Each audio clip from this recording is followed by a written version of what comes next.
I once witnessed a covert narcissist take psychedelics, and what I saw was eye-opening.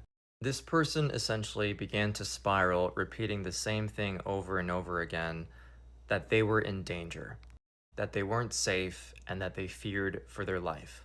It turns out that they were reliving a childhood memory. And as I began to piece all the things together about how this covert narcissist became the way they are, it began to be very clear.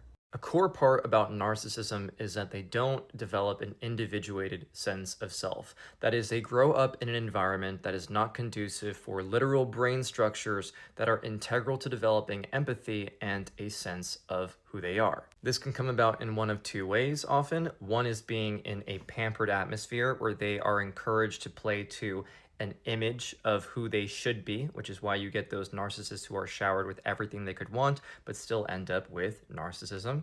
Or narcissism can also develop in a neglectful environment, that is, an unsafe atmosphere through neglect or literal violence. Basically, where being and expressing who they are is unsafe. Now, most narcissists are avoidantly attached, meaning that when intimacy comes about in their life, it raises alarm bells. They don't feel safe. So they need to assert control or independence by using distancing strategies. That could be in the form of making you jealous or being nitpicky on things about your personality or exploiting your weaknesses by weaponizing something that you shared in confidence with them.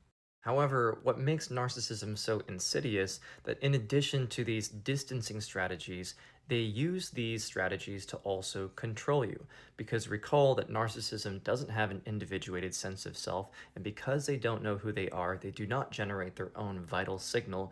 Therefore, they need other people to reflect this signal for them. And what better way to get people to reflect that signal for them than by using means of control and manipulation? After witnessing all the narcissistic abuse unfold, I began to realize that all of this came from that core childhood wounding.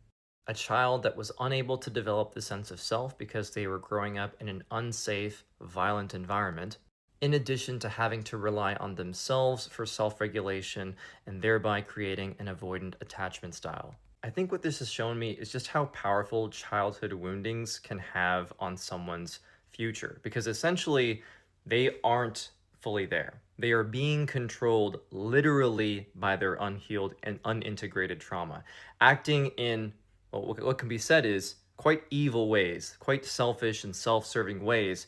And it's through understanding all of this that has helped me move on from examining them in full and moving the magnifying glass to me and about why I stayed in such a dynamic for